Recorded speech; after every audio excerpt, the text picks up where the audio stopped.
भीमा नदीनं धोक्याची पातळी ओलांडल्यानं तीर्थक्षेत्र गाणगापूर परिसरात पूरजन्य परिस्थिती निर्माण झाली आहे। उजनी धरणातून 1.5 लाख क्युसेकनं विसर्ग सोडण्यात आला होता। यामुळे भीमा नदीनं रौद्ररूप धारण केलं आहे। आपण भीमा नदीचं रौद्ररूप व्हिडिओच्या माध्यमातून पाहू शकता। आपण ही दृश्य राजनीती चॅनलच्या माध्यमातून पाहत आहात।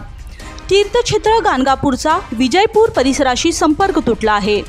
गाणगापूर इटगा पूल पूर्णतः पाण्याखाली गेला आहे आणि या मार्गावरील वाहतूक पूर्णतः ठप्प झाली आहे। कर्नाटक प्रशासनाने भीमा नदीकाठच्या गावांना सतर्कतेचा इशारा दिला आहे।